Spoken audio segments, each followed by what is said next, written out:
Assalamualaikum warahmatullahi wabarakatuh. Alhamdulillahilladzi allafa baina qulubina fa asbahna bi ni'matihi ikhwana. Asyhadu an la ilaha illallah wahdahu la syarikalah wa asyhadu anna Muhammadan abduhu wa rasuluh la nabiyya ba'dah. Yang kita hormati bersama Ketua DKM Bapak Haji Armaya. Boleh kenalan nggak Pak? Sehat selalu ya Pak. Ini jamaah mau kenalan juga Pak. Jazakumullah. Dan yang kita hormati komunitas muslimah Masjid Agung Discovery ya, residen. Begitu juga Porsirma Bintaro, Majlis Taklim Muslimah Bintaro dan sekitarnya.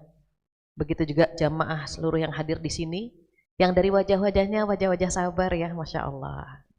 Ibu duduk dari jam berapa di sini? Oh, ada yang pagi sekali, jam 6, jam 7, jam 8. Kalau Bapak kan nggak lama-lama ya dandannya. Kalau ibu-ibu dandannya agak lama. Karena kalau Bapak nggak pakai jilbab gitu ya, Alhamdulillah anugerah yang luar biasa. Saya bisa menatap wajah ibu-ibu solehah dan bapak-bapak yang soleh yang jarang-jarang ada pengajian, itu bapaknya mau hadir. Biasanya yang disuruh masuk surga ibu-ibunya saja gitu ya. Ibu ngaji biar masuk surga gitu kan. Tapi hari ini saya melihat ada bapak dan ibu yang luar biasa. Masjidnya indah, mudah-mudahan yang hadir Allah berikan iman yang indah. Rumah tangga yang indah, anak-anak soleh-solehah. Dan semoga Allah kumpulkan kita semua di jannah. Amin ya rabbal alamin. Tak lupa salawat dan salam kita sampaikan kepada kekasih kita, suri tauladan kita, Nabi besar Muhammad sallallahu alaihi wasallam, yang Nabi satu-satunya yang bisa ngasih syafaat di hari kiamat nanti. Nabi yang paling sibuk mencari umatnya. Hanya Nabi Muhammad sallallahu alaihi wasallam. Dan kita dipilih oleh Allah menjadi umat beliau. Nabi yang paling agung. Seandainya kita kesulitan di dunia dan di hari kiamat, Nabi yang paling memperhatikan kita ya Nabi Muhammad SAW. Sampai-sampai cintanya beliau kepada kita bertepuk sebelah tangan. Beliau cinta sekali kepada kita, tapi belum tentu kita mencintai beliau sebagaimana beliau mencintai kita. Sebagai contoh saja, kadang-kadang kita lupa nama istri-istri beliau, nama putri-putri beliau. Padahal kita hafal sekali nama selebriti di dunia di Indonesia maupun di luar negeri. Jadi kalau kita duduk di sini berharap sekali kita termasuk umat Nabi Muhammad yang kelak dikumpulkan bersama beliau. Dan mudah-mudahan kita istiqomah mengikuti ajaran beliau sampai akhir usia kita insya Allah. Amin ya rabbal alamin. Hari ini temanya keren gitu ya. Saya baru buka ke panitia, ini temanya masuk surga bersama keluarga, ini biasanya 3 kali. Apa jawaban mereka? Memang sengaja Bu kita nyari tema yang panjang biar ibu bisa kesini lagi gitu. Padahal maksud saya pertanyaannya mau diselesaikan 1 hari atau dibuat beberapa kali pertemuan. Oh enggak, harus beberapa pertemuan gitu ya. Harapan saya apa? Harapan saya satu, di dunia kita bahagia, di hari kiamat juga kita bahagia. Kenapa? Nabi Muhammad sallallahu alaihi wasallam menjamin umatnya, seluruh umatnya akan menjadi penghuni surga. Apa sabda beliau? Kullu ummati yadkhulunal jannah illa man aba.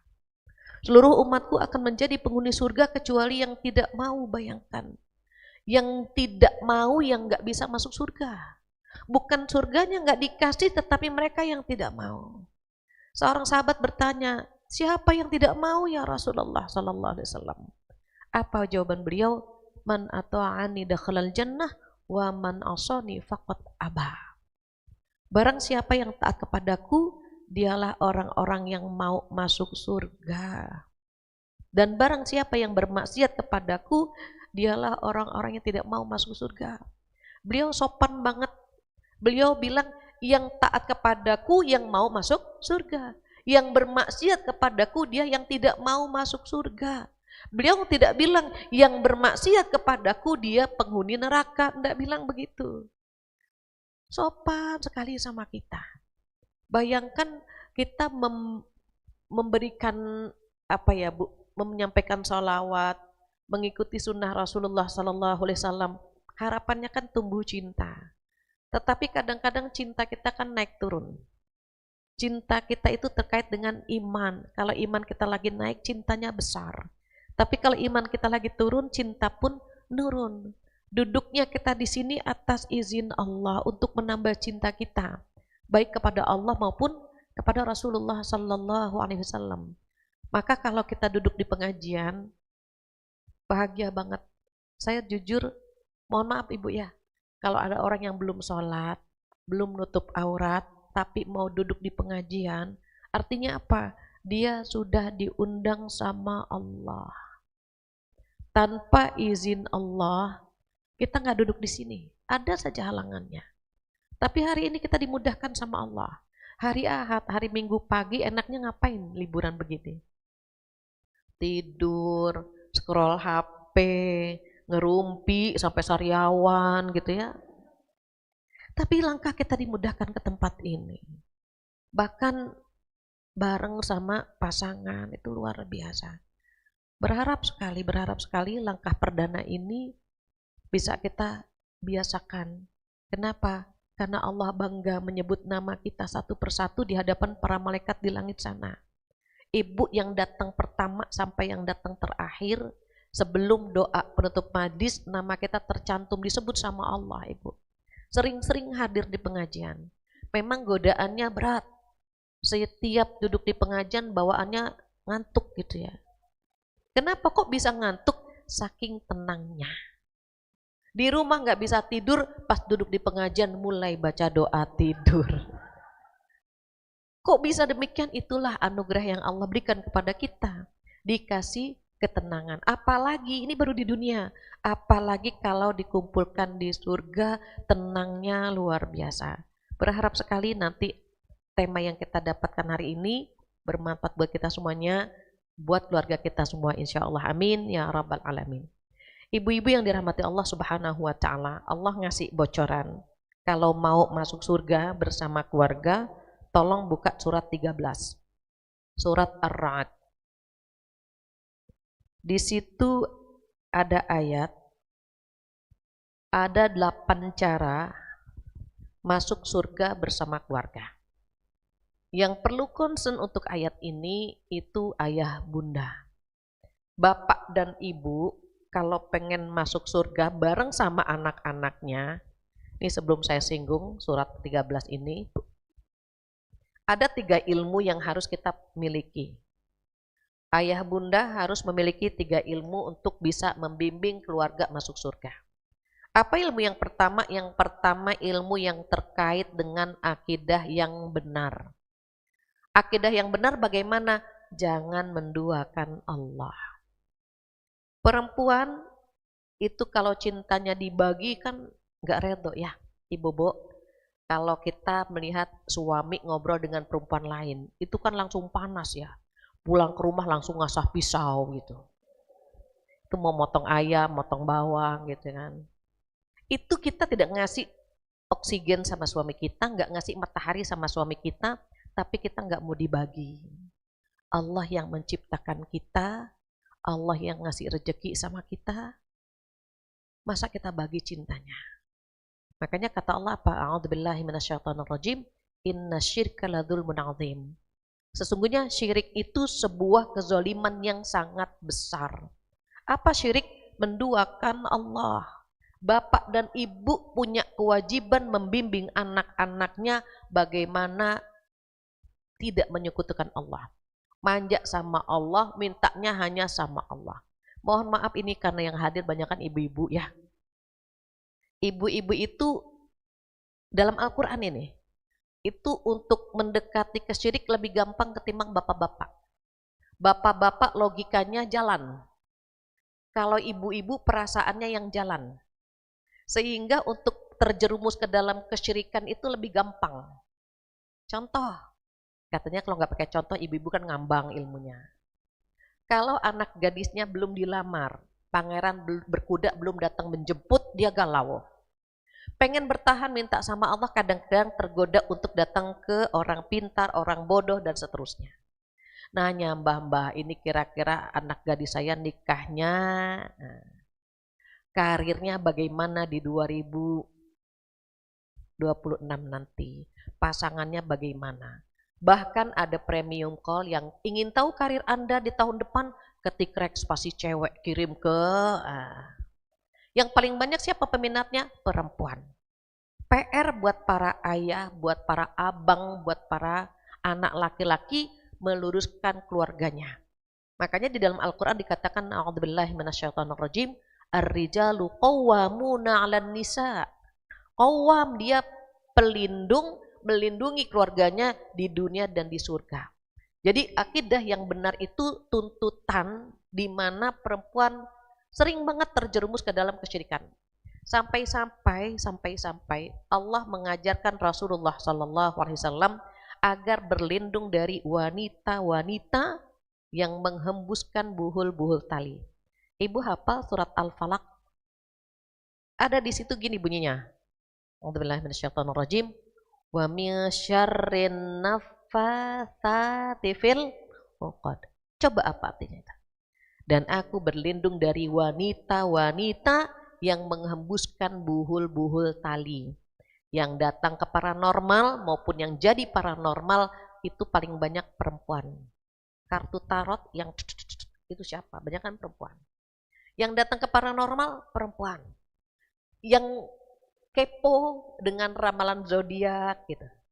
Itu perempuan. Kita duduk nih di mall atau di restoran. Nanti ada anak-anak ABG, bintang kamu apa? Nanti dibaca itu. Ih, warna kesukaannya merah, itu tuh gue banget gitu. Saya sering melihat perempuan-perempuan, bapak-bapak, laki-laki, anak-anak itu nggak pernah. Bahkan ada mall di salah satu di Jakarta, ada air mancur, banyak koin dilempar, make wish, pejamkan mata gitu kan, terus minta harapan, lemparkan koin, itu syirik itu. Mintanya sama koin dilempar ke air mancur. Dan yang saya perhatikan berdiri di sana sambil merem, melempar koin siapa? Peyem, perempuan, laki-laki nggak ada. Artinya apa? Oh, PR kita mendidik anak-anak perempuan itu luar biasa. Jadi yang pertama bagaimana anak-anak kita itu bergantungnya hanya sama Allah. Tidak perlu bergantung sama yang lain gitu ya. Karena kalau perempuan itu cepat galau. Kenapa? Perasaannya terlalu sensitif. Padahal mungkin yang dipikirkan belum tentu terjadi. Bahkan dia, Bu Fatia, saya mimpi suami saya nikah lagi. Mimpi kan, mimpi. Udah kurus kering, Bu, baru mimpi udah kurus kering dia. Apalagi benar-benar menikah lagi gitu. Sehingga ada yang datang ke A, B, C, D, bagaimana agar suami saya cintanya untuk saya. Minta sama Allah. Allah dulu, Allah lagi, Allah terus, dan Allah selamanya sampai nyawa memisahkan. Kita hanya Allah yang ada di sini. Bukan makhluk lain, gak perlu minta sama batu, sama gunung, sama ini. Enggak. Ini PR kita nomor satu buat anak-anak kita. Kenapa? Nanti di akhir zaman mempertahankan keyakinan itu seperti memegang bara. Apa? Panas. Mereka akan melepaskan akidah mereka masing-masing. Saking panasnya, saking beratnya akhir zaman, sehingga mereka mempertahankan keyakinan itu berat.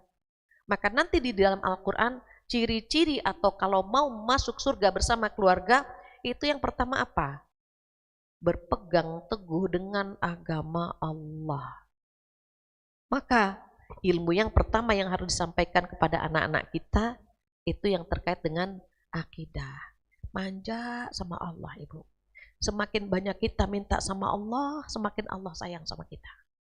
Kalau kita minta terlalu banyak sama manusia, manusia nggak suka sama kita. Saya punya air 2 misalnya, Ibu. Ibu minta 1, saya kasih. Ketika minta lagi yang 1, saya bilang kalau saya kasih lagi saya minum yang mana? Karena kepemilikan saya terbatas. Kepemilikan Allah tidak terbatas. Ibu minta apa aja. Yang masih gadis, minta suami 3T. Takwa, tampan, tajir. 5T boleh nggak? Boleh. Udah takwa, tampan, tajir, terdidik, terjamin. Silakan.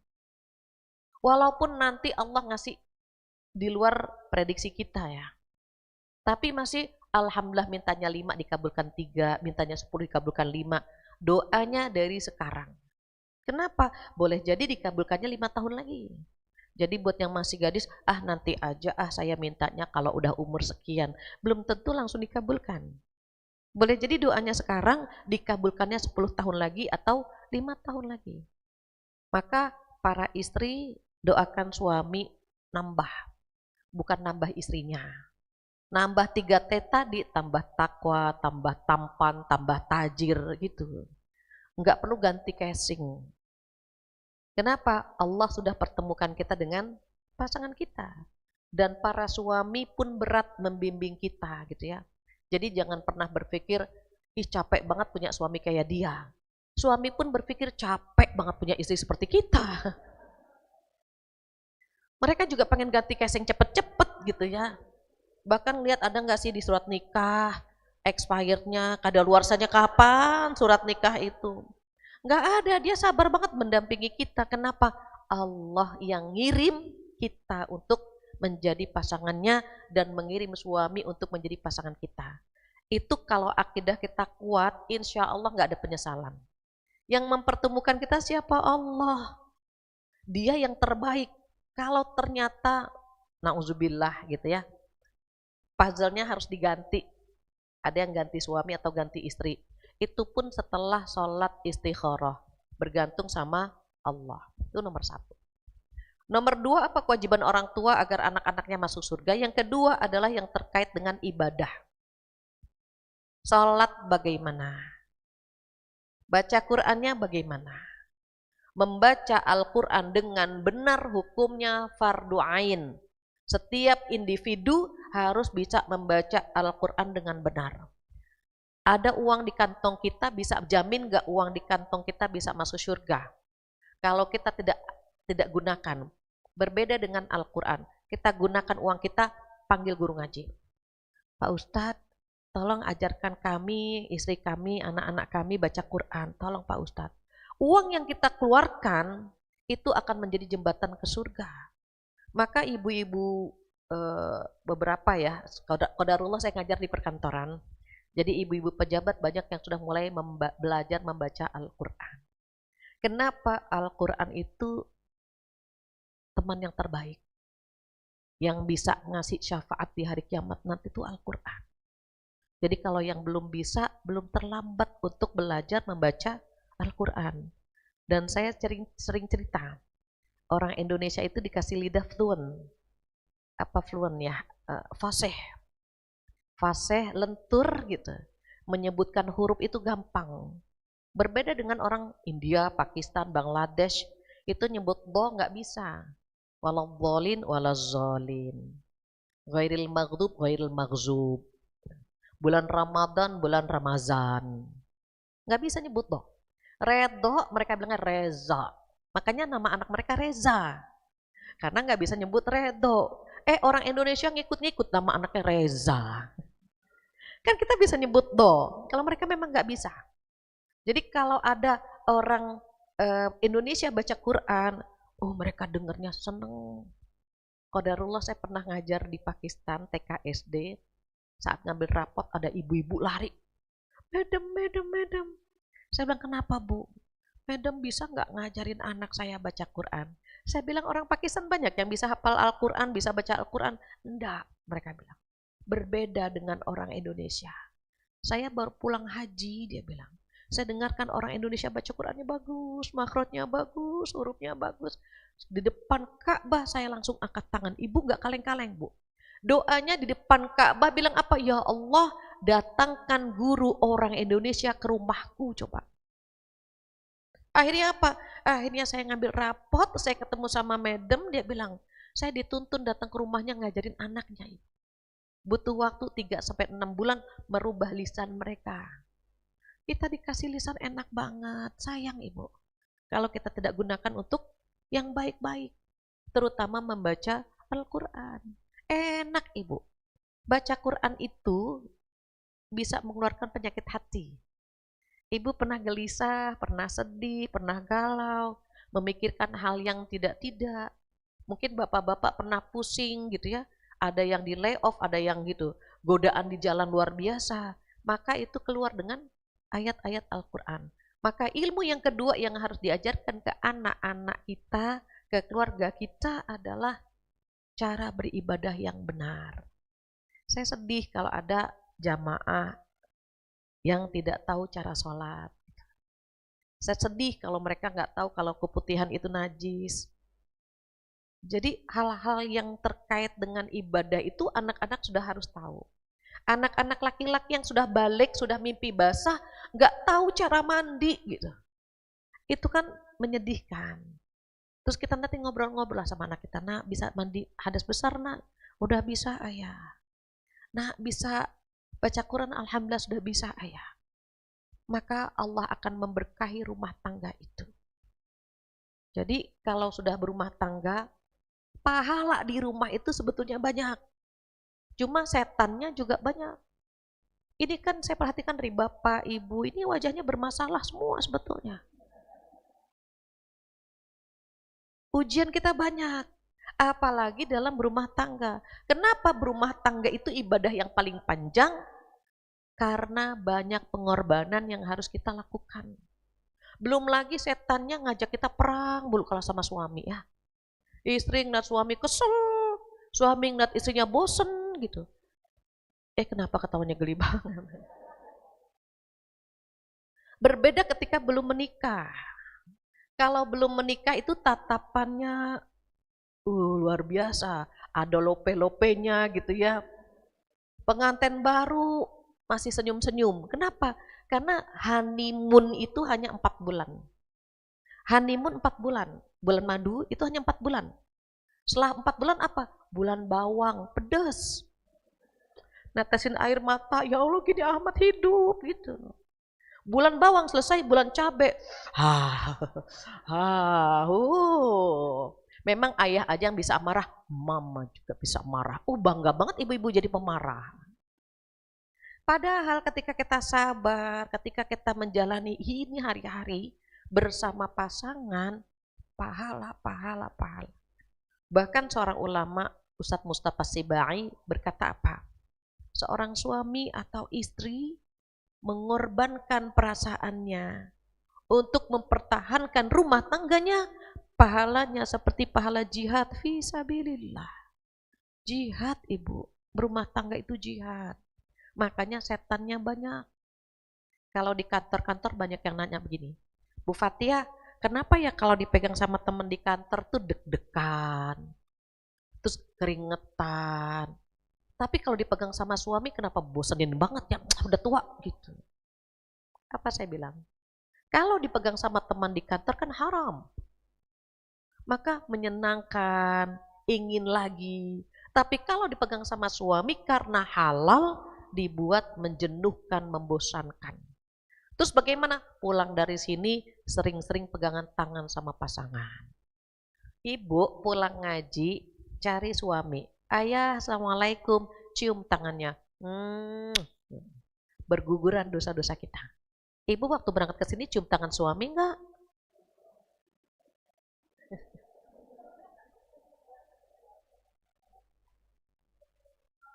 Yang enggak punya suami izin sama anak.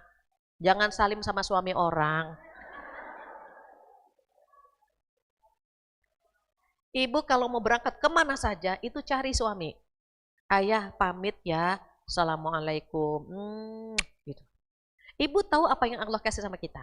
Berguguran dosa-dosa kita sama suami. Menatap, saling tatap-tatapan dengan cinta. Ibu tahu Allah ngasih apa? Turun rahmat Allah untuk kita berdua. Makanya natapnya natap sayang. Jangan suami ngeliat istri, ya Allah, ini istri kelebihannya apa ya? Ada sayang kasihannya istriku capek, ngurus anak, ngurus rumah, Masya Allah. Ketika suami bersyukur, rasa itu akan ditransfer kepada istrinya. Istrinya akan bilang, ya Allah, dia mencari nafkah buat saya.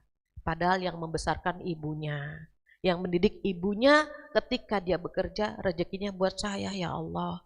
Baik banget ini suami. Lagi tidur selimutin gitu Bu. Ini lagi tidur ngorok dikasih garam. Ada yang direkam, diselimutin, ya Allah, suamiku capek banget. Ngoroknya dengerin, ih seksi banget, ya Allah. Itu pahala semua ibu. Enak banget, menikah itu enak. Makanya perlu ilmu gitu ya, perlu ilmu cara beribadah kepada Allah itu hubungan dengan Allah ibadah, hubungan sama manusia juga ibadah. Jangan sampai ibadah kita, hubungan kita dengan Allah bagus, tapi hubungan sama manusia kurang bagus. Banyak pertanyaan begitu. Bu, teman saya nggak sholat, ih tapi akhlaknya bagus banget. Mendingan mana bu? Yang rajin sholat tapi ngerumpi terus bu. Nggak ada yang mendingan saya bilang. Yang bagus sama Allah keren, sama manusia juga baik. Itu yang bagus. Jadi kalau kita perlu, bahkan wajib ya, wajib menuntut ilmu yang terkait dengan ibadah biar dua-duanya seimbang. Hablum minallahnya bagus, hablum minannasnya bagus. Nggak usah jauh-jauh. Yang pertama dibahagiakan itu keluarga aja dulu ibu. Suami membahagiakan istri, istri membahagiakan suami dan anak-anak. That's it, udah cukup sebetulnya. Baru kalau di rumah udah bahagia, agak ke tetangga. Kenapa sih kita perlu membahagiakan orang-orang yang kita cinta gitu? Karena kalau kita meninggal, itu yang nangis pertama mereka ibu.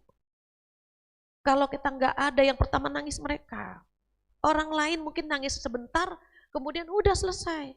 Dia lupa. Tapi anak, pasangan, itu kesepiannya itu berlarut-larut ibu. Jadi kalau kita berantem sama pasangan, udah ngalah aja gitu. Kenapa? Kita takut selesai berantem Allah mencabut salah satu nyawa di antara kita. Dan kita nggak sanggup gitu. Nyeselnya akan berkelanjutan. Ya Allah coba kemarin jangan berantem. Ya Allah coba kemarin jangan bertengkar. Tapi bermanfaat nggak? Penyesalan itu nggak akan bermanfaat. Maka ketika Allah ngasih kita umur panjang, bahagiakan orang-orang yang ada di sekitar kita. Pasangan bahagiakan, anak-anak bahagiakan sebelum Allah memanggil kita atau memanggil mereka. Sebelum kita meninggalkan mereka atau mereka meninggalkan kita, bahagiakan aja udah ibu. Kalau ada di antara yang hadir di sini, umurnya sudah 40, masih punya orang tua, itu luar biasa. Dan mereka masih bisa membahagiakan orang tua. Makanya Allah menyebut nama anak yang umurnya 40, maka dia berdoa apa? Rabbi auzi'ni an ashkura ni'mataka allati an'amta 'alayya wa 'ala walidayya. Ya Allah, limpahkanlah rasa syukur kepadaku atas nikmat yang sudah Engkau berikan kepadaku dan kepada kedua orang tuaku. Kenapa? Umumnya kalau kita umur 40, orang tua udah nggak ada. Jadi kalau ibu sudah umur 40, orang tua masih ada, bahagiakan. Buat mereka bangga punya anak seperti kita. Apalagi anak-anak perempuan. Anak-anak perempuan itu penghalang orang tuanya dari api neraka.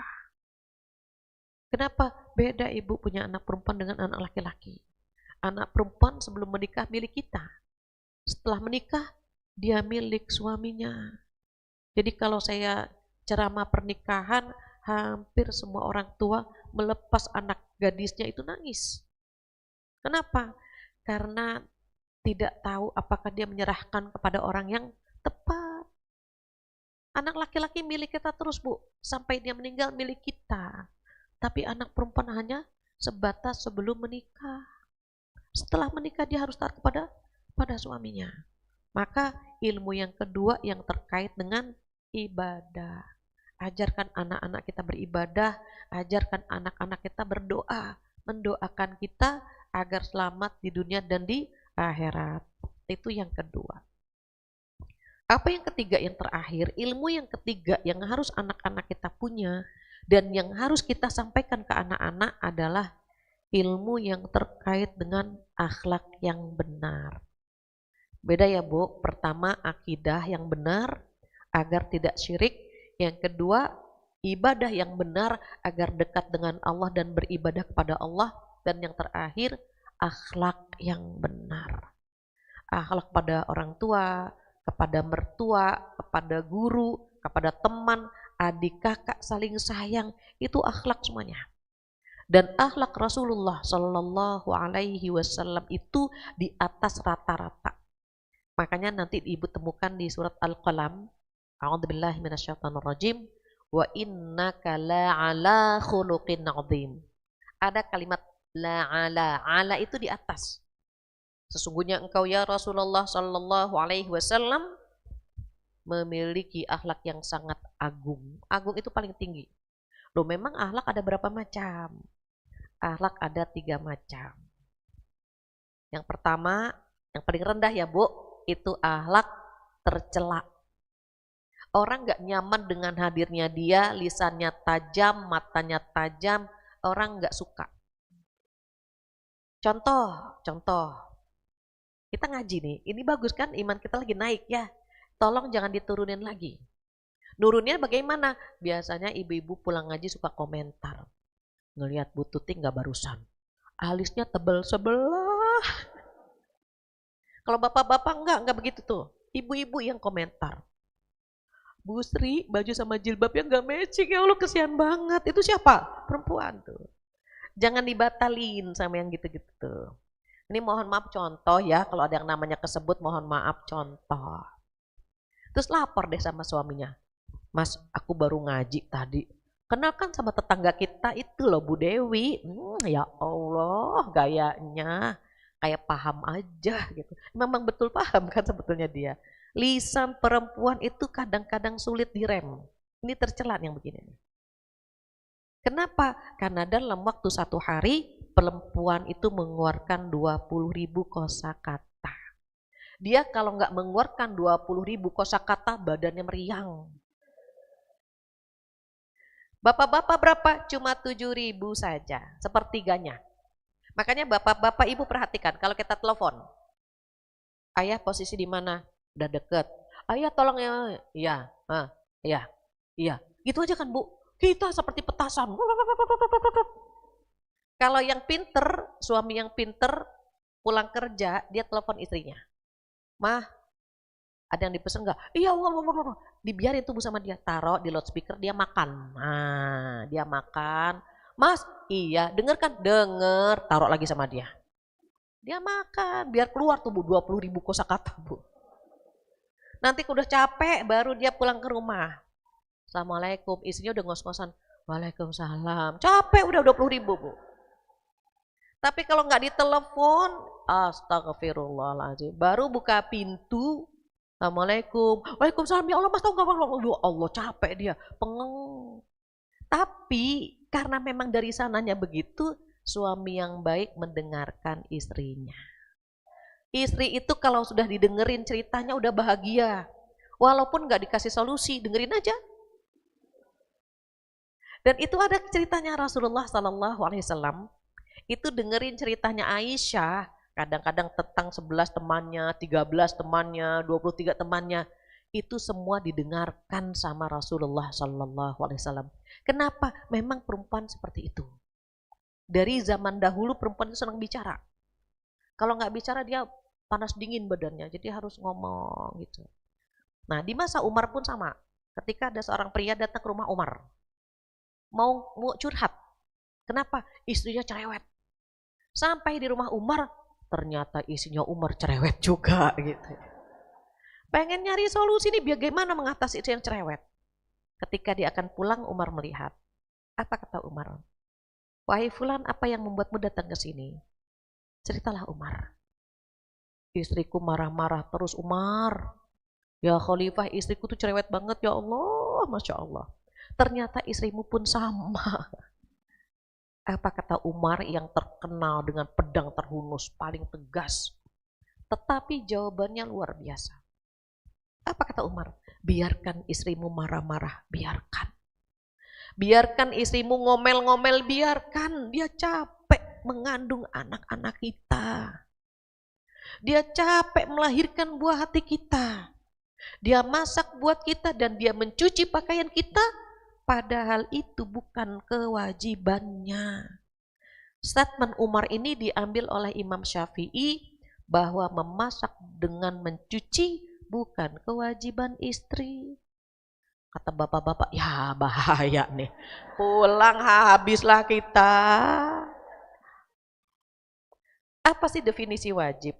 Wajib itu dikerjakan mendapatkan pahala, ditinggalkan berdosa. Ibu kalau kita nggak masak, dosa. Gitu maksudnya. Nggak nyuci, dosa. Padahal kayaknya sebagian belum nyuci, belum masak kan di sini. Nggak nyuci, nggak masak kan gitu. Kenapa? Karena memang itu sebuah amal soleh.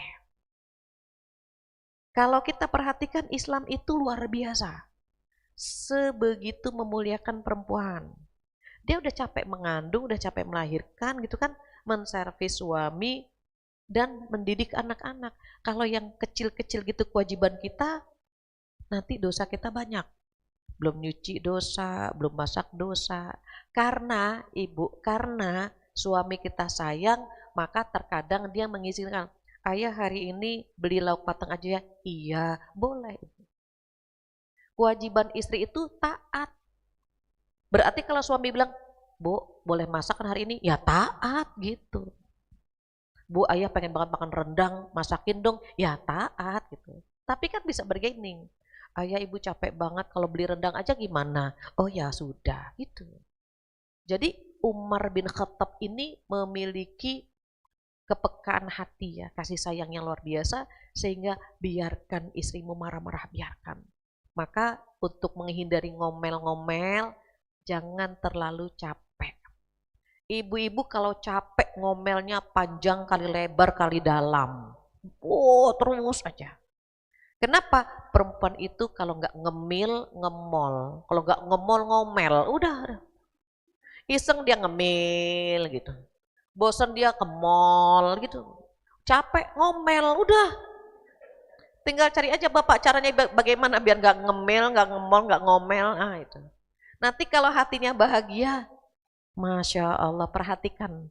Dia sayang banget sama anak-anak. Dia sayang banget sama suami. Yang penting satu, didengarkan dan diperhatikan. Udah.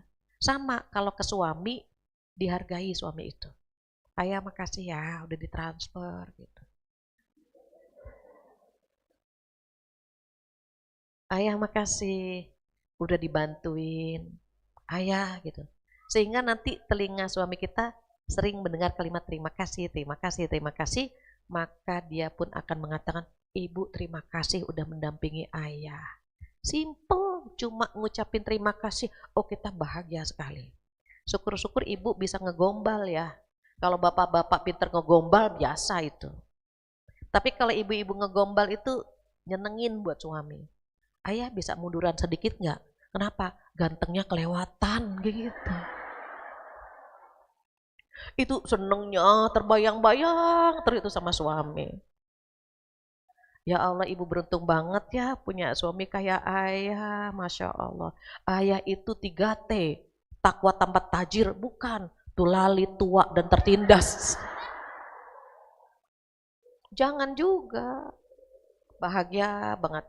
Sering-sering dipuji, dihargai lelahnya dia, itu akan ada yang namanya sakinah. Kalau suami istri memiliki akhlak yang baik, sakinah akan didapatkan. Maka yang paling rendah tadi akhlak apa, Bu? Tercela. Yang kedua apa? Akhlak standar.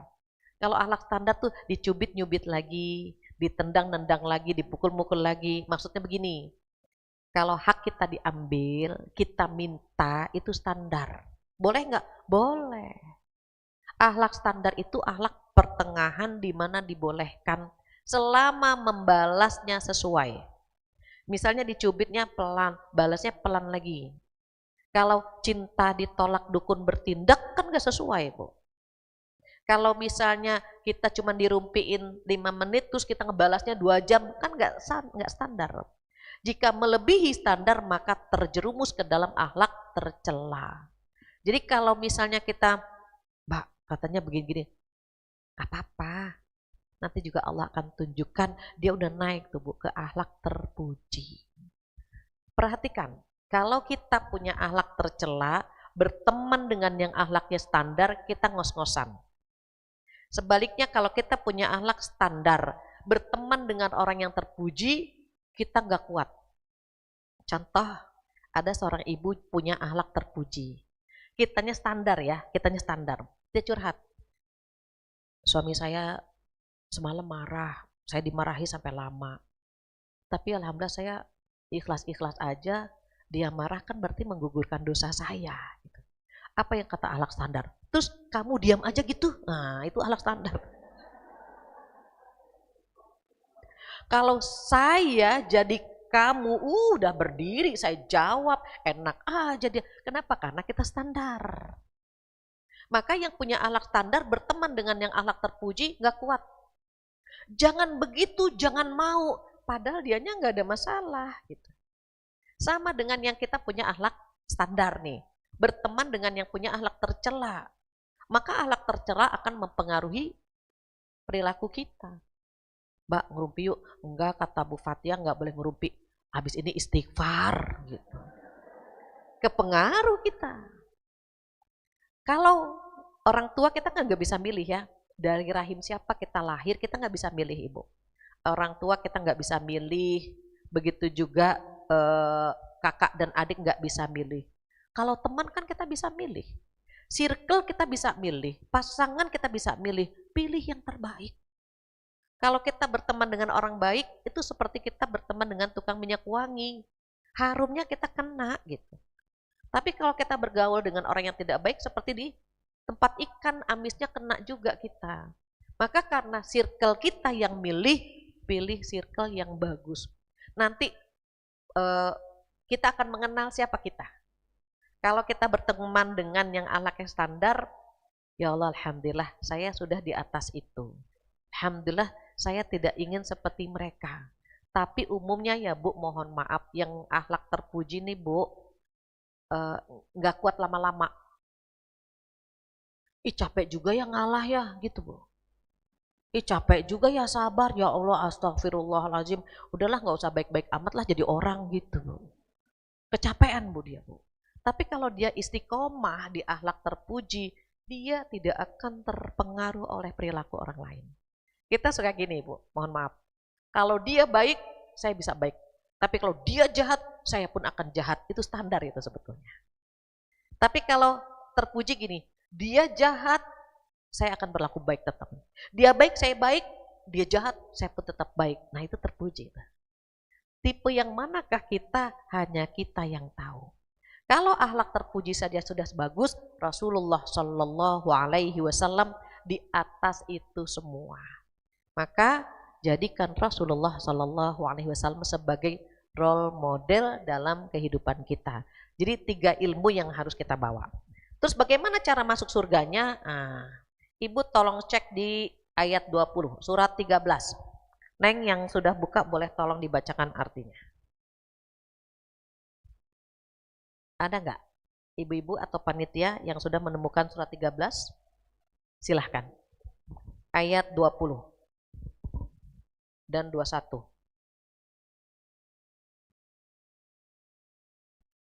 Ya, silahkan. Surat 13 yang tadi ya Ustazah ya? Ya. Ayat yang 20 dan 21 ya. Dan orang-orang yang menghubungkan apa-apa yang Allah perintahkan Ayat supaya... 20 dulu Neng. Ayat 20-nya. Yaitu orang-orang yang memenuhi janji. Ya. Allah dan tidak merusak perjanjian. Dan orang-orang yang menghubungkan apa-apa yang Allah perintahkan supaya dihubungkan dan mereka takut kepada Tuhannya dan takut kepada hisab yang buruk. Ya. Baik. Kalau sudah 3 ilmu kita bawa pulang, baru kita mau ngangkut nih gimana sih biar anak keluarga semuanya masuk surga. Kata Allah nomor 1, berpegang teguh dengan agama Allah. Kenapa Bu? Nanti akhir zaman banyak yang murtad, nggak kuat. Iming-imingnya banyak, bisa lewat pekerjaan, bisa lewat pasangan gitu, bisa lewat pelunasan hutang, banyak banget. Maka kata Allah nomor 1 kalau mau masuk surga bersama keluarga, nomor 1 jaga anak cucu kita akidahnya. Bahkan apa kata Allah? Wala tamutunna illa wa antum muslimun. Jangan kamu mati kecuali dalam beragama Islam. Itu pesan Allah. Jangan mati kecuali dalam beragama Islam. Di lapangan Ibu, naudzubillah ya, qadarullah, ada beberapa teman yang terlalu berani melakukan dosa besar. Ada yang mabuk, ada yang BCA. BCA itu boboci yang gitu. Boci-boci, selingkuh ya Bu, zina. Kalau sudah sering melakukan dosa besar, tidak taubat, Allah lepas tangan. Seorang bapak, ini teman dulunya Bu, tapi usianya jauh lah Bu ya.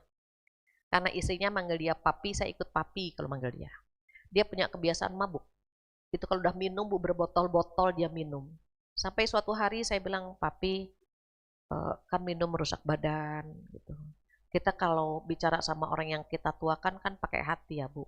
Kita nggak bilang, papi Allah berfirman dalam Al-Quran, nggak gitu.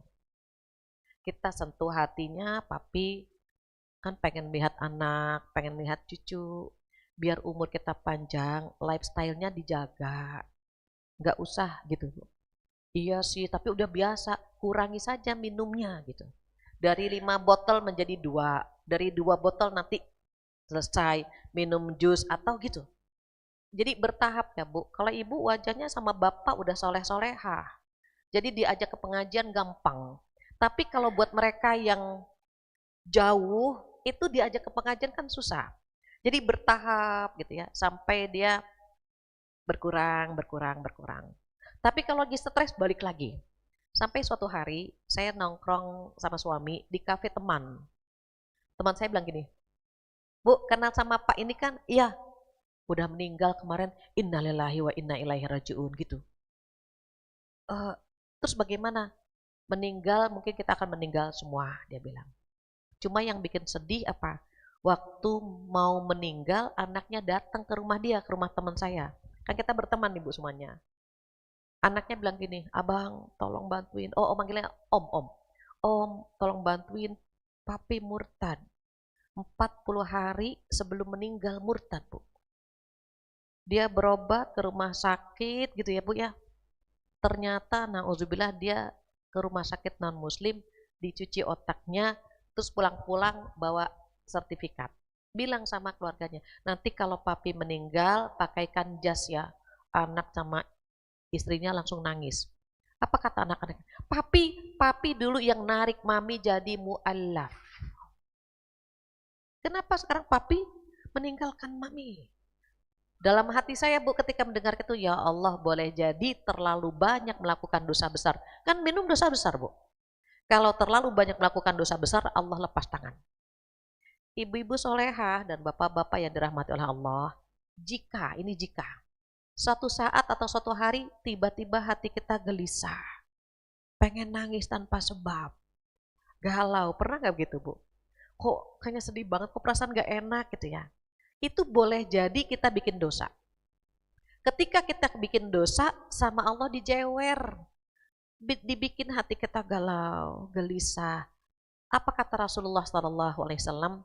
Jika Allah menghendaki kebaikan dari seorang hamba, maka Allah akan buat hatinya gelisah ketika dia bikin dosa. Jadi kalau orang baik-baik bikin dosa langsung dijewer, langsung disentil sama Allah, tiba-tiba perasaan gak enak, tiba-tiba pengen nangis tanpa sebab. Berarti apa? Sinyal kita sama Allah bagus Ibu. Kalau Allah sudah lepas tangan, hamba itu bikin dosa sebanyak-banyaknya, hatinya udah kebal, udah imun, udah gak ada rasa. Mau berzina kayak, mabuk kayak, membunuh kayak, korupsi kayak, udah kebal, tetap aja gitu. Sementara kita, sholat lambat aja kita gak tenang kan. Kita di perjalanan, udah sholat Mbak? Belum, iya nih gak tenang ya kalau belum sholat gitu kan Bu. Beda sama perempuan-perempuan yang lagi haid. Mbak udah sholat lagi haid gitu Bu. Bahagia banget dia jawabnya kan. Kenapa? Karena gak punya kewajiban. Nah gak sholat mens gitu. Bahagia kan Bu. Tapi kalau kita yang lagi sholat terus belum sholat, kayak gelisah kan Bu. Aduh mana belum sholat gitu. Tapi kalau kita jalan-jalan udah sholat, udah kita jamak, tenang kan Bu, itu hati itu sinyal yang paling bagus Bu. Hati itu bisa dimintakan fatwa. Kalau kita tiba-tiba netesin air mata kok perasaan gak enak banget, coba kita lihat. pasti ada dosa yang kita lakukan. Entah ngomel anak, entah cekcok sama suami, entah kita melakukan dosa-dosa yang lain, ngerumpi aja ibu. Itu selesai ngerumpi, aduh gak enak banget ya kenapa harus ngomongin dia gitu. Nonton TV, infotainment, kita ngomongin selebriti, kita nggak kenal dia dan dia nggak kenal kita kan bu. Ya Allah kita komentarin, pantesan apaan gitu. Kita marah, berantem sama pasangan, setelah berantem kayaknya puas banget. Puas banget. Tapi tenang nggak? Enggak. Kepuasan itu datangnya dari hawa nafsu. Ketenangan itu datangnya dari Allah. Apa yang kita cari? Ketenangan ibu, bukan kepuasan. Kalau habis berantem menang puas, tapi nggak bikin kita tenang. Jadi ketenangan itu yang kita cari. Makanya duduk di sini itu bikin tenang. Kita lupa dengan urusan kita. Tapi balik lagi ke rumah, kita ingat lagi tugas kita. Jadi kalau duduk di pengajian kita tenang. Saking tenangnya banyak yang baca doa tidur. Itu segitu tenangnya gitu. Coba kalau malam dia banyak pikiran gak bisa tidur, ajak ngaji. Ibu punya teman gak bisa tidur, ajak ke pengajian. Paling narasumbernya baru pegang mic dia udah nyari posisi senderan. Alhamdulillah dia bisa tidur, berarti hatinya tenang. Jadi kalau kita perhatikan orang-orang yang sudah imun bu, udah biasa bikin dosa, udah gak peka lagi. Berbahagialah kalau kita bikin dosa, hati kita gelisah. Terus gimana? Istighfar sebanyak-banyaknya. Minimal berapa kali? 100. Dibagi 2, habis zuhur, subuh, 20, 20, 20. Kalau nggak sempet berarti mau tidur baca 100 itu minimal. Ibu 100 itu cuma 2 menit. Ngerumpi kita sampai sariawan, Bu. Jadi berarti gimana? Istighfar.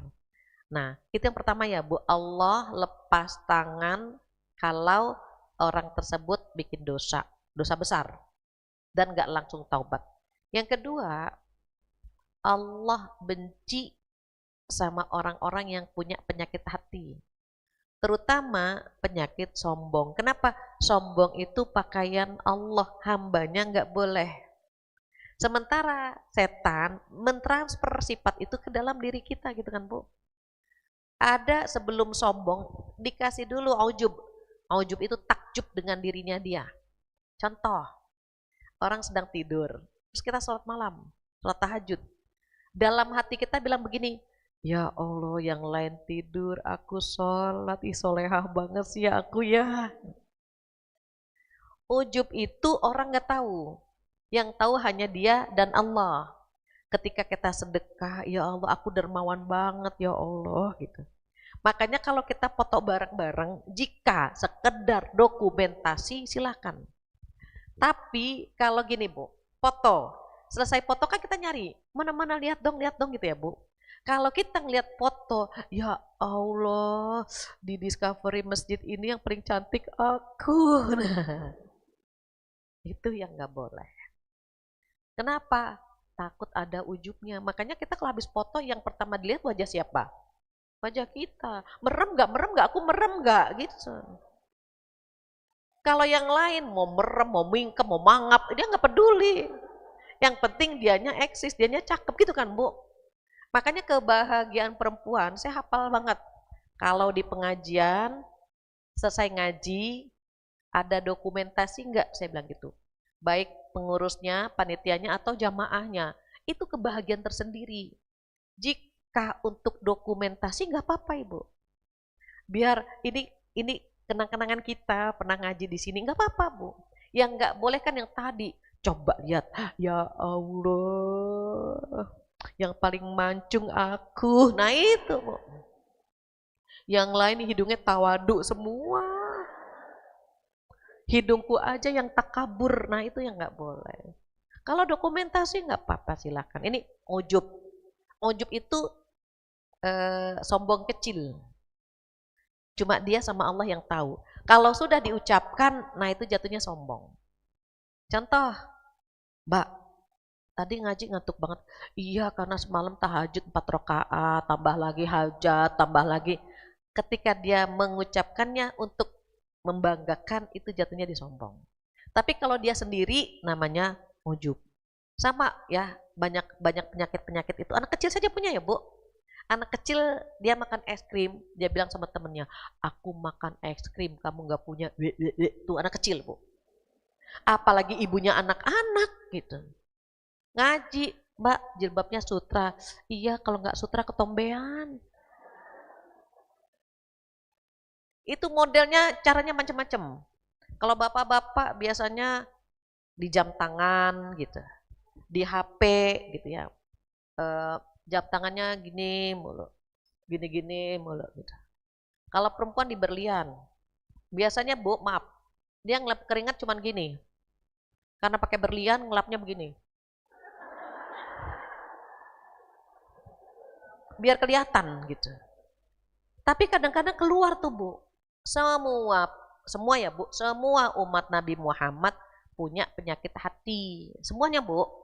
Cuma ada yang 0,2, sedikit ya Bu, 0,5, ada yang 2,9 gitu Bu. Kalau IPK makin bagus ya Bu ya kalau banyak. Ada yang 7,8 banyak Bu. Dan Allah memperlihatkan semuanya di hadapan saya. Jadi kalau saya ngasih contoh, ya memang ada gitu. Pernah kita ketemu gitu ya Bu ya, udah cipika-cipiki saya duduk nunggu acara dimulai. Qadarullah saya melihat ada ibu-ibu juga pelukan, cipika-cipiki. Ternyata meluknya beda Bu, pas meluk dipegang bahannya. Oh. Cuman mau megang bahan, ya Allah Bu. Tapi ada gitu maksudnya. Kalau bahannya keren, oh berarti gitu. Beda ya Bu, kadang-kadang cipika-cipiki cuma mau tahu parfumnya. Oh ini yang harganya 3 juta, masih di bawah saya lah gitu. Capek banget Bu, capek banget. Maka diusahakan ini penyakit hati ini dikeluarin Bu. Di antaranya duduk di sini. Duduk di majelis ilmu, kumpul dengan orang-orang baik, akhlak kita akan dengan sendirinya ya Bu, akhlak kita akan berubah tuh Bu. Penyakit hati pelan-pelan akan keluar. Maka kata Allah di sini, kalau mau masuk surga bersama keluarga, bareng-bareng selamatkan akidah anak-anak kita dan tetap berpegang teguh dengan agama Allah sampai maut memisahkan. Jadi akidah nomor 1 ya Bu, khawatir Bu, khawatir banget. Di lapangan tuh, aduh ngeri Bu. Saya pernah ngisi sebuah kampus ya Bu. Mahasiswi nanya gini Bu, Bu Fatia, kenapa sih agama kita tidak membolehkan nikah sama beda agama gitu Bu? Saya bilang karena Allah mengharamkannya. Tapi kan Bu, zaman sekarang yang kaya, yang tajir itu kan non muslim Bu gitu. Yang orang Islam jadi kacung saja, jadi karyawan saja. Ketika di layoff, ketika di PHK, miskinlah mereka. Kan realistis Bu gitu. Saya bilang, enggak tahu orang kaya, orang Islam yang kaya juga banyak. Saya bilang, lihat sekolah ini, kantor ini, saya sebutkan. Itu banyak banget cowok-cowok tajir gitu. Dan mereka satu keyakinan dengan kita. Sampai saya menuju ke mobil Bu, dikejar sama perempuan ini Bu. Dia pengen minta dalil. Bagaimana boleh nikah dengan non-muslim. Saking apanya Bu, materialistisnya keluar Bu. Jadi memang kalau akidahnya nggak kuat, mohon maaf ya Bu, kalau akidah di rumah nggak kuat, dia akan menghalalkan semua cara. Nikah dengan beda agama nggak ada masalah buat dia. Yang penting tajir. Maka Rasulullah berpesannya apa Bu? Fadfar bidatidin taribat yadak. Pilih yang agamanya paling bagus maka kamu akan beruntung. Kalau kita kan pengennya suami yang takwa, tampan, tajir. Terus kalau punya menantu perempuan yang bagaimana? Yang 3S. Solihah, sabar, cantik. Cantik hatinya, cantik tutur katanya. Boleh kan Bu? Rasulullah ngajarin itu tuh Bu. Tapi diikat semuanya dengan agama. Tolong dijaga ya Bu, anak-anak kita jangan sampai dekat dengan non-muslim. Sudah beberapa pengajian, ini hampir semua pengajian. Hampir semua pengajian ada curhatan seorang ibu anaknya sedang dekat dengan non-muslim. Mungkin belasan. Bukan 1, 2 nih Bu, belasan mereka yang curhat. Dan yang lebih parah sudah nikah. Karena orang tuanya nggak setuju, akhirnya mereka lewat jalan belakang, MBA Bu. married by accident. Hamillah anak perempuannya, terus apa kata ibunya? Nak, kamu pilih suamimu atau pilih mama? Apa jawaban anaknya, Bu? Ya pilih suamiku lah. Anak ini butuh ayahnya, nggak butuh ibu, nggak butuh neneknya. Nangis ibu. Nangislah ibu ini ketika cerita, ya Allah Bu, saya kehilangan anak saya. Kenapa? Anak saya memilih nikah dengan beda agama, dan ketika saya tanya, kamu pilih dia atau pilih mama, nak? Ya pilih dia. Karena anak yang saya kandung butuh ayahnya, nggak butuh neneknya. Nangis ibu. Betapa sedihnya hati seorang ibu ketika anaknya melupakan jasa ibunya. Jadi kalau ibu dan bapak punya anak, sering-sering diusap. Syukur-syukur ubun-ubunnya. Di ubun-ubunnya itu ada garis-garis trauma. Dia pernah pengen marah, dia pengen mengungkapkan kecewaannya, itu terbentuk nih Bu, garis di sini. Kecewa, bentuk lagi garis di sini. Tugas kita orang tuanya, ayah ibunya sering-sering ngusap ubun-ubun. Bahasa di sini ubun-ubun paham ya? Yang kecilnya tuh dut-dut gitu Bu. Nah, itu diusap. Terus Bu cium. Kalau nggak bisa nyium dia waktu melek, lakukan waktu dia tidur. Itu insya Allah bisa tuh Bu, terhapus ubun-ubunnya, itu garis-garis traumanya bisa hilang. Itu kalau anak kandung. Kalau anak mertua saya nggak tahu bisa apa enggak tuh Bu. Pasangan kita kan anak mertua kan Bu. Dia pernah punya garis trauma karena banyak pertanyaan, Bu Fatia kalau suami bagaimana? Itu minta ibunya yang ngusap. Karena kalau kita bisa nggak mengusap-ngusap, itu nanti beda lagi gitu ya. Karena ada yang bilang, Bu, saya usap-usap, saya hipnotis, belanja nambah gitu. Saking pengen menghipnotis suaminya gitu. Jadi itu anak-anak itu bagaimana biar deket, biar akidahnya kuat. Pertama, doakan, sebut nama anak-anak kita. Ya Allah jaga akidahnya, ya Allah jaga akhlaknya gitu Bu. Kalau udah terlanjur, ini kok kita ada yang pernah kecewa lah Bu ya, perilaku anak kan unik-unik gitu. Udah deh Bu, dia tidur kita usap, kita cium gitu. Even dia tidur, kadang-kadang dia tahu kok Bu. Aku tahu semalam mama cium aku, mama peluk aku tahu gitu Bu. Dia merasakan. Yang sedih, mohon maaf Bu, yang sedih dari anak-anak itu bilang gini, saya pengen dipeluk sama ayah dan ibu saya. Seumur hidup saya nggak pernah dipeluk sama mereka. Gitu. Saya pengen banget gitu. Jadi pulang, ibu tengok anak-anak kita. Saya anak mantu walaupun udah besar Bu, kalau mereka berangkat ke kantor, itu saya peluk, saya cium. Hati-hati anak. Kenapa? Berbeda, ciuman orang tua itu menghangatkan gitu, menenangkan. Even dia udah punya istri gitu. Begitu juga apalagi anak perempuan Bu, dipeluk, dia tidur kita cium gitu. Kenapa? Biar dekat Bu, bonding ya Bu ya. Bapak-bapak pun jangan kalah sama ibu-ibu. Makanya di dalam Al-Quran itu ada surat Luqman yang ngasih nasihat sama putranya. Nggak ada perempuan ngasih nasihat sama anak tuh nggak ada ceritanya di dalam Al-Quran. Kenapa? Karena udah cerewet duluan Bu. Yang paling sering ngomel kan perempuan Bu. Nah mandi, nah sarapan, nah itu kan biasanya ibu-ibu. Makanya dibentuk sama Allah suaranya tinggi, cerewet. Nah ya Allah gitu. Kalau bapak-bapak suaranya agak ngebas, Allah ciptakan begitu. Kita yang udah cerewet, anak gak gerak-gerak. Pas bapaknya datang, baru dehem aja Bu. Anak langsung sholat. Itu udah Allah kasih begitu. Jadi nanti ibu perhatikan, biasanya kalau ibunya tegas, bapaknya yang lembut. Kalau bapaknya yang tegas, ibunya yang lembut. Itu udah sebegitu. Nanti ibu perhatikan. Sama gerakannya. Kalau bapaknya aktif, ibunya lemot. Kalau ibunya yang aktif, bapak-bapaknya yang lemot. Itu udah begitu. Itu kalau aktif semuanya, galak semuanya, anak kita mati berdiri, Bu. Makanya ada seimbang tuh, Bu. Anak-anak coba perhatikan. Pasti ada sifat kita atau sifat pasangan kita. Atau sifat keluarga kita, atau sifat keluarga pasangan kita. Itu udah begitu. Makanya Rasulullah menganjurkan mencari anak, mencari menantu atau pasangan, itu kan disebutkan tuh Bu. Karena hartanya, karena parasnya, karena keturunannya, dan karena agamanya, karena sifatnya akan demikian. Jadi mempertahankan keyakinan dan akidah anak-anak Tugas kita ngobrol bareng sama pasangan. Itu nomor 1. Yang kedua, cuman sampai poin 2 ya Bu, karena sudah 10:30. Yang kedua adalah menyambung silaturahim. Jadi silaturahim apa sih Bu? Silaturahim itu menyambung hubungan darah. Ulama berbeda pendapat terkait dengan silaturahim.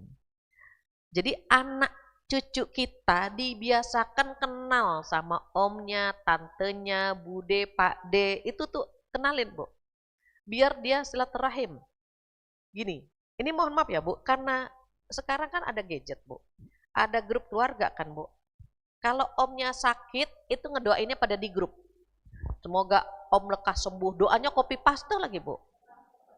Terus nanti amin, amin, amin, sampai ke bawah amin semuanya Bu. Tapi nggak ada yang nengok. Dulu kita kalau om kita sakit atau ada sepupu melahirkan, kita tengok kan Bu. Kita tengok, kita bawa buah tangan. Sekarang enggak.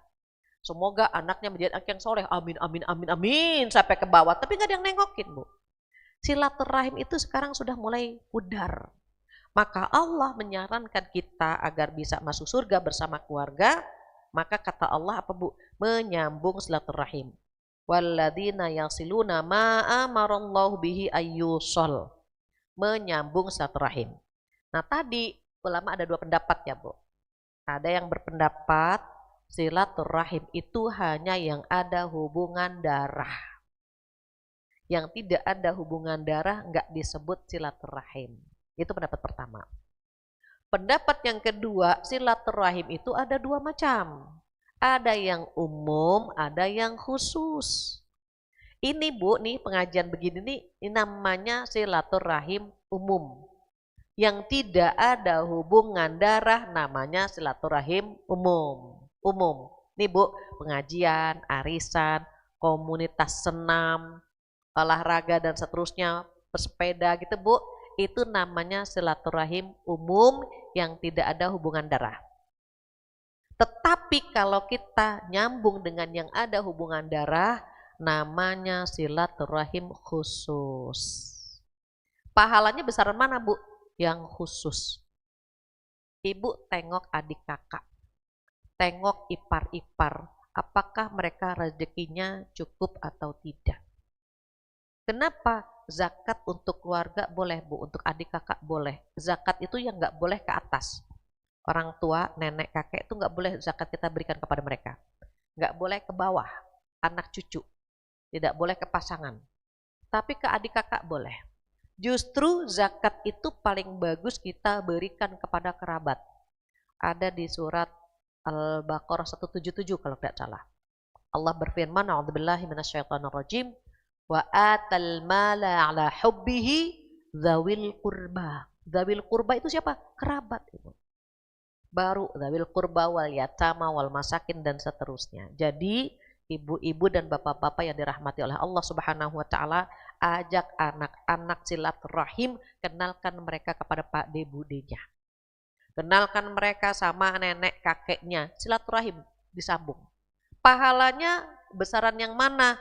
Pahalanya yang capeknya banyak. Pulang kampung Bu, ongkos juga, capek juga, macet juga gitu kan. Itu pahalanya besar. Berbeda yang silaturahimnya pakai telepon. Tapi udah bagus. Teteh apa kabar Teh misalnya. Teh bisa minta nomor rekening gak, mau transfer gitu Bu. Itu tuh kata Rasulullah, orang yang rajin silaturahim, umurnya panjang, rezekinya berkah. 2 bonus dari Allah. Dan ini valid ya Bu, valid dari Rasulullah SAW. Yang rajin silaturahim, umurnya panjang, rezekinya berkah. Ada yang nanya ke saya begini, Bu Fathia, teman saya rajin silaturahim, umur 24 udah meninggal. Saya bilang boleh jadi dia sebetulnya jatah di dunia itu hanya 12 tahun.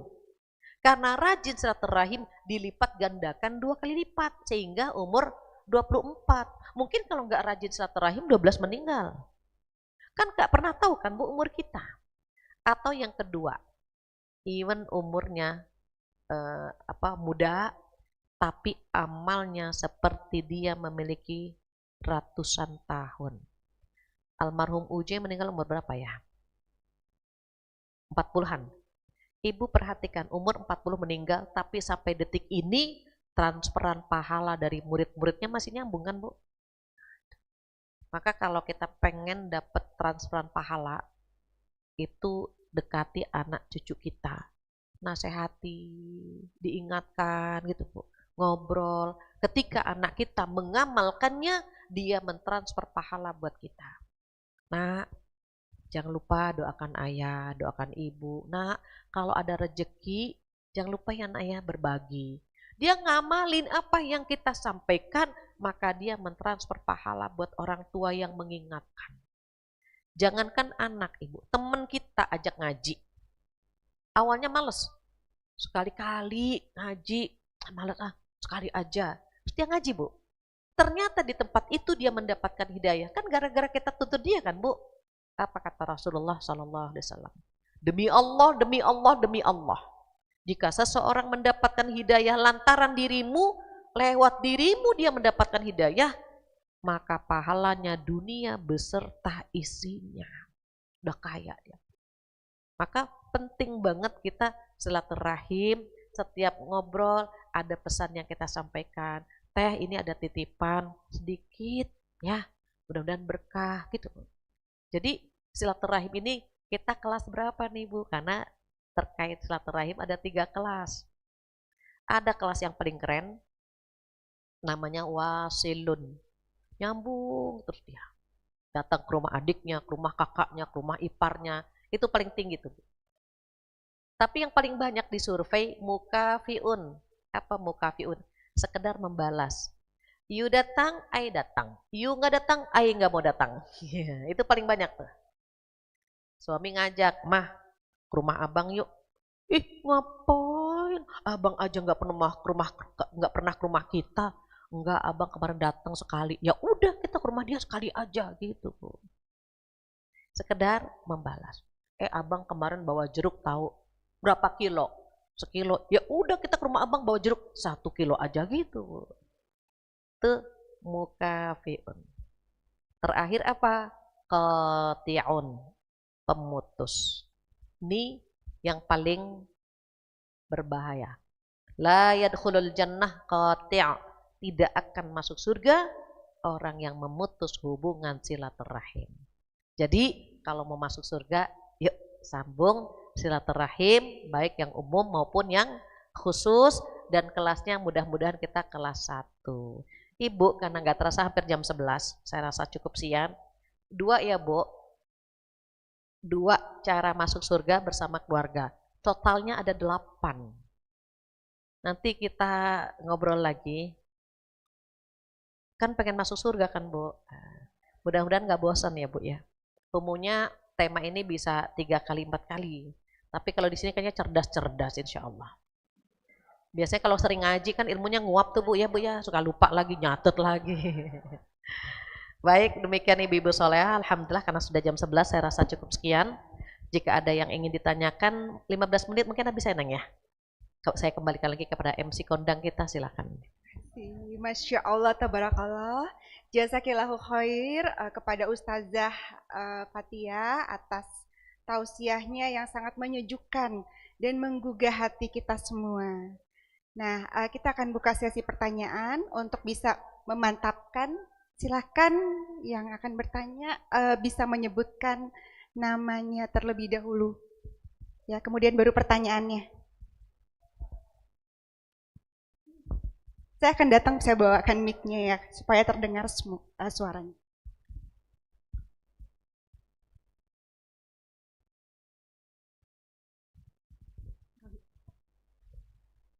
Assalamualaikum warahmatullahi wabarakatuh. Semoga Ustazah sehat selalu sehingga bisa memberikan ilmunya kembali kepada kami semuanya. Amin. Begini Bu Ustazah, tadi kan Bu Ustazah mengatakan kita mengajak keluarga masuk surga bersama-sama. Nah, di antara kami ada orang tua kami yang sudah meninggal. Lalu kami ingin supaya pahala itu mengalir terus. Dan saya dengar dari Ustadz katanya pahala yang paling baik itu adalah memberikan mazhab Al-Quran kepada para santri atau santriwati. Tetapi ada permintaan dari pihak pengurus santri dan santriwati itu, kalau bisa jangan mazhab Al-Quran terus gitu Ustazah. Nah ini yang saya mau ingin bertanya, sedangkan kami kan kepingin pahala itu mengalir untuk seterusnya. Apakah kami salah kalau kami selalu hampir untuk bersedekah itu dengan menggunakan mazhab Al-Quran, atau kami sedekahkan ke masjid atau kemana, dan tujuan kami cuma satu, supaya orang tua kami itu nyampe amal pahalanya, begitu Ustazah. Jazakallahu khair. Waalaikumsalam warahmatullahi wabarakatuh. Waalaikumsalam warahmatullahi. Dengan Ibu siapa, maaf Ibu? Bu Fajar. Bu Fajar. Ya, nanti ada cenderamata dari Masjid Agung Discovery Residence ya Bu ya. Oke, baik. Sudah langsung diberikan cendeраmatanya. Ya, silakan Ustazah. Mungkin baik. 3 pertanyaan, 2 baik Ibu. Ya, silakan Ibu memperkenalkan diri terlebih dahulu, kemudian baru pertanyaannya. Bismillahirrahmanirrahim. Assalamualaikum warahmatullahi wabarakatuh. Waalaikumsalam. Saya dengan Teti, Bu. Izin bertanya Ustazah. Kan kalau kita suka dengar baiti janati ya Ustazah ya, keluargaku surgaku.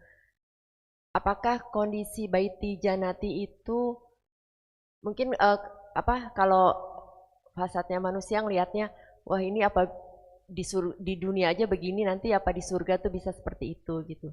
Tapi misalnya ada keluarga lain yang ujiannya tuh mungkin di pasangan, di anak. Kayaknya nggak baiti janati juga dari keluarga. Tidak terlihat, tidak baiti janati banget pokoknya gitu. Kita melihatnya seperti itu. Nah, apakah kondisi itu juga menjamin bahwa di surga nanti tuh nggak bakal kumpul lagi gitu Ustazah? Apakah seperti itu gitu? Demikian, Assalamualaikum warahmatullahi wabarakatuh. Ibu siapa, maaf Ibu tadi namanya Bu? Namanya Ibu Teti, Bu. Teti. Baik. Jazakillah khair Bu Teti. Ya, berikutnya 1 orang penanya kembali ya, silakan. Ibu yang baju putih. Yang baju putih yang di depan. Boleh memperkenalkan nama, nanti kita antar mic-nya ya.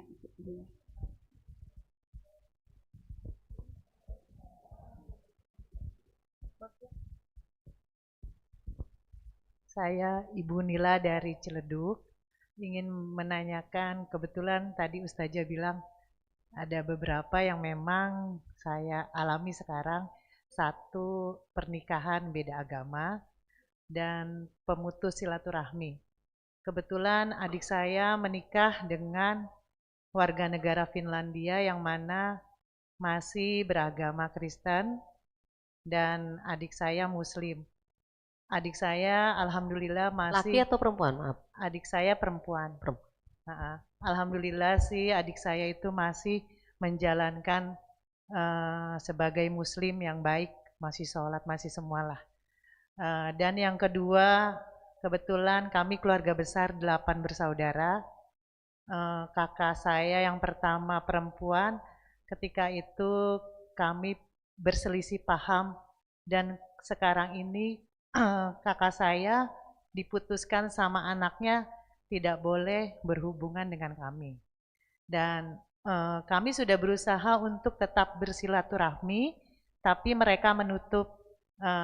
Mohon pencerahannya Ustazah. Terima kasih. Wabillahi taufik wal hidayah. Assalamualaikum warahmatullahi wabarakatuh. Waalaikumsalam warahmatullahi wabarakatuh. Jazakallahu khair. Silahkan Ustazah untuk menjawab. Baik, ini Masya Allah ibu-ibu solehah ya, pertanyaannya relate ya semuanya ya. Mudah-mudahan semua ilmu yang kita dapatkan bisa kita amalkan, insya Allah bermanfaat. Terkait pahala mengalir, jadi Bu Fajar, kalau kita mau menambah amal soleh orang tua kita, ya memang nggak selalu dalam bentuk mushaf.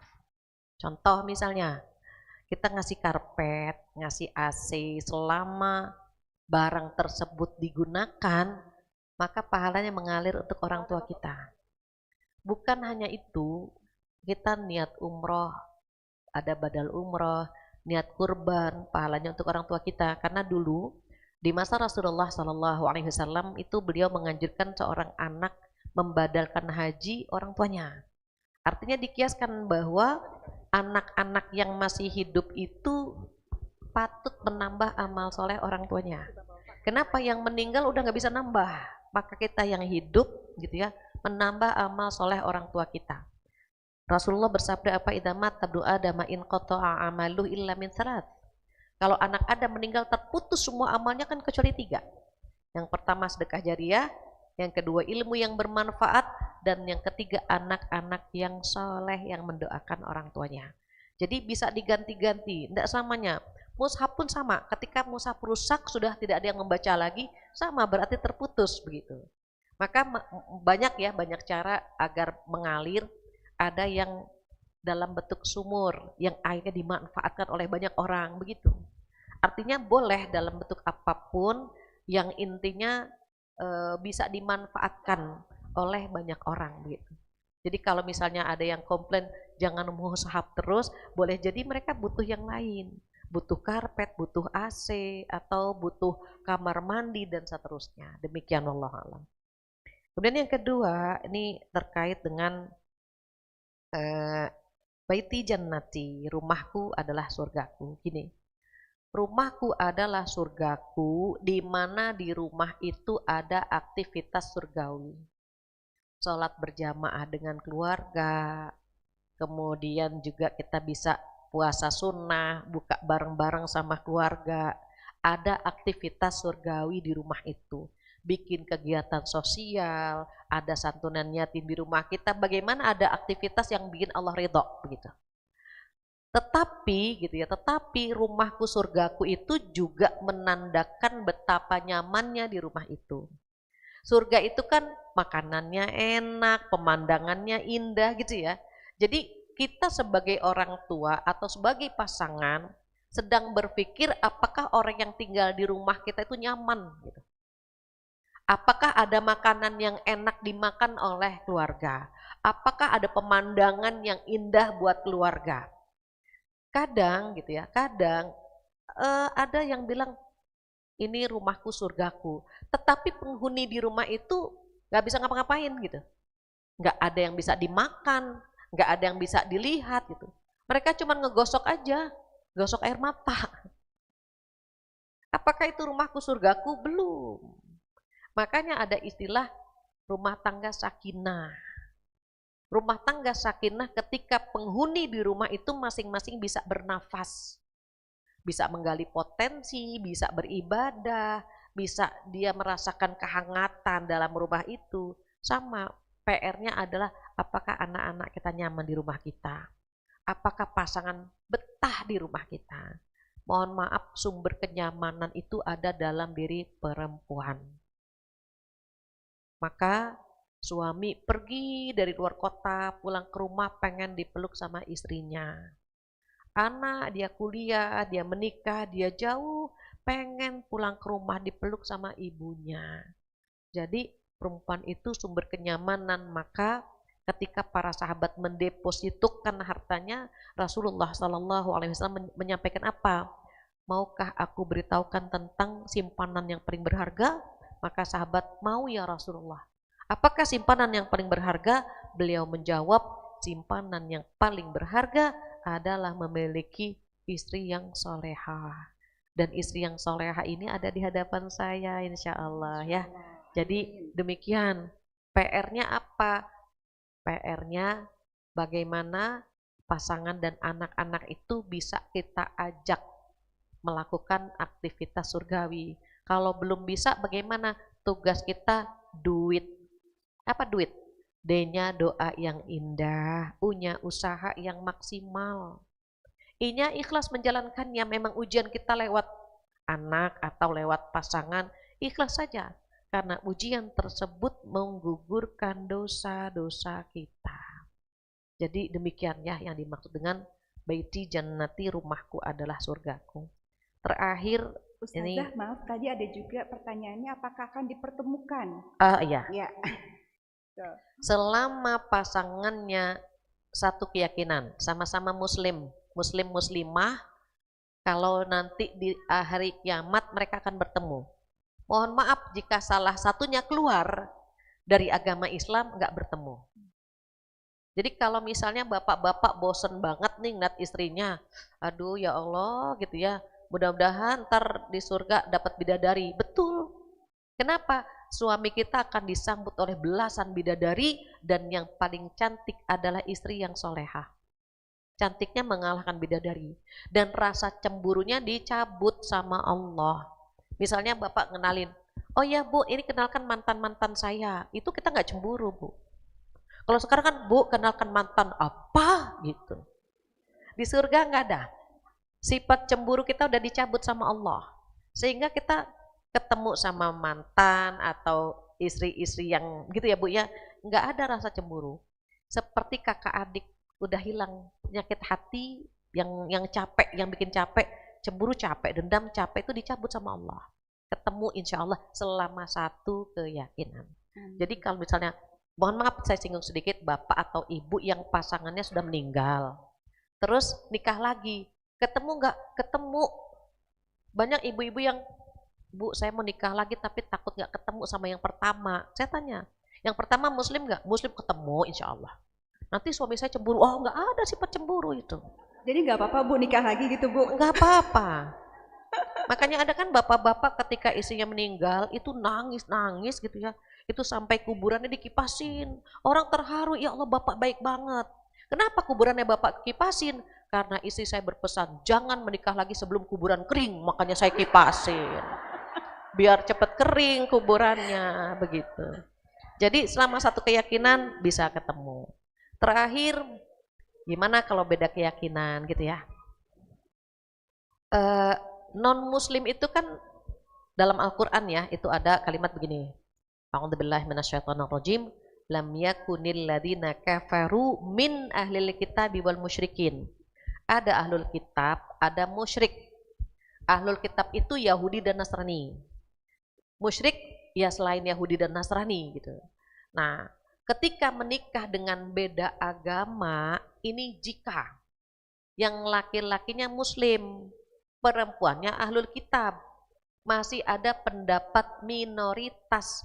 Jadi ingat ya bu, pendapat minoritas yang membolehkan selama suaminya punya target. Oke, saya nikahi ahlul kitab, tapi dalam waktu seminggu, sebulan, dia sudah mu'allaf. Tetapi kan sekarang yang perempuannya lebih kuat keyakinannya daripada yang laki-laki. Maka ulama pun berpendapat kalau lebih lemah, lebih kuat yang perempuan nggak dibolehkan. Terus bagaimana kalau perempuannya muslimah? Perempuannya muslimah haram menikah dengan suami yang beda keyakinan, baik ahlul kitab maupun musyrik. Terus gimana? Maaf banget, mereka seperti berzina. Menikah dengan beda agama itu seperti berzina. Sarankan untuk berpisah. Kecuali suaminya ikut dengan agama istrinya. Ini hati-hati ya bu. Allah yang melarang, bukan saya, Allah yang melarang. Jadi wala amatum mu'minatun khairum gitu. Mim musyrikati walau a'jabatkum. Budak yang mukmin itu lebih baik daripada musyrik, perempuan musyrik, walaupun menakjubkanmu, membuat kamu jatuh cinta dan seterusnya, enggak. Jadi kalau perempuan harus memilih suami yang muslim. Terus bagaimana dengan kondisi memutus hubungan? Jadilah kita orang yang pertama kali menyambung hubungan dengan dia. Even anaknya melarang bertemu, tapi kita punya cara. Pastinya kan umur kita lebih tua dari keponakan kita. Cari cara, teh, ketemu yuk, diam-diam. Gitu ya. Di mana? Di tempat-tempat tertentu, didekati tuh. Syukur-syukur kita yang bisa ngobrol sama keponakan kita. Kalau kita memutus hubungan, apa kita nggak takut dilarang menyentuh surga gitu? Kenapa Rasulullah SAW yang menyampaikan la yadkhulul jannah qati', tidak akan masuk surga orang yang memutus hubungan silaturahim. Ngeri kan gitu. Kalau orang yang memutuskan hubungan sama kita, biarkan, yang penting kita tidak memutuskannya. Terus kalau orang itu nyebelin banget bagaimana? Jaga jarak saja tanpa memutus hubungan silaturahim. Jadi adik kakak kita, keponakan kita, mereka layak untuk kita sayang. Mereka layak untuk kita genggam tangannya. Termasuk ibu-ibu soleha yang hadir di sini. Kalau hadir di pengajian, ibu tengok teman kanan kirinya. Terima kasih ya kak, udah dibawa ke pengajian gitu. Genggam tangannya. Kenapa? Teman yang seperti ini nih sulit didapatkan. Syukur-syukur yang menuntun kita, adik kita, kakak kita, om kita, tante kita, yang menggenggam kita begini terus ya nak. Kita begini terus ya teh. Biar di surga juga kita begini. Jadi teman yang bisa mengingatkan kita kepada Allah itu sedikit. Ibu kalau punya teman seperti ini, bapak punya teman yang seperti ini, genggam tangannya dan jangan dilepaskan. Kenapa? Karena insya Allah dikumpulkan di surga. Demikian, wallahu alam, karena udah jam 11 lewat ya, saya rasa cukup sekian. Insya Allah kita bertemu lagi lain waktu dengan keimanan yang lebih baik lagi tentunya. Jika ada kesempurnaan milik Allah, kekurangan dari saya mohon dimaafkan. Kita tutup dengan doa penutup majelis bersama-sama. Subhanakallahumma wa bihamdika asyhadu an la ilaha illa anta astaghfiruka wa atubu ilaik. Wabillahi taufiq wal hidayah. Wassalamualaikum warahmatullahi wabarakatuh.